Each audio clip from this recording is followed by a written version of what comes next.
akkam jirtan kun barataa tiividha.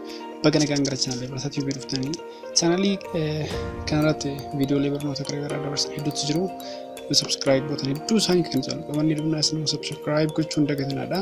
Viidiyoo irraa kana keessatti immoo Telegramiin maallaqa akkamitti fita asabuu maaliif inni fita kan jedhu wajjin ilaalla. Akkasumas formaata isaa akkaataa akka inni maallaqa hin finne akkaataa ittiin gochuu dandeenyudha kan wajjin ilaallu hanga xumura video kanatti hordofuuf kan jira. Isin immoo chaanaalii kanaaf haaraadha gaafa taatan subscribe gochuun dagatana. Subscribe qofaa miti mallattoo bilbilaa yookiin subscribe jechuun kilik godha. Hordofaa isin jedhamee gara viidicha haara barru jalqaba Telegramii habannu.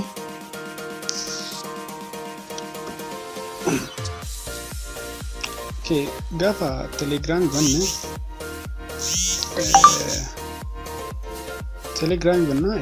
Telegramii banne jira. Telegramii irratti settingii seenaa jira. Settingii keessatti settingii keessaan waan garaagaraa akka notification, sound, privacy and security, data and storage, chat setting, language, help jedhamutu jira. Isaan keessaa nuti immoo data and storage kan jettu ishiin irratti kilik goona. Gaafa kilik goona fakkeenyaaf Telegramii kee waan ta'eef sirreessin jira. Jalqaba irratti inni kun akkanatti jira, inni kunis akkanatti jira jechuudha. So amma setting as keessa jiru automatic media download ufummoo iddoo jalqaba enable ta'ee jira. Nuti immoo automatic media download ishee jettu kana disable gochuu qabna jechuudha.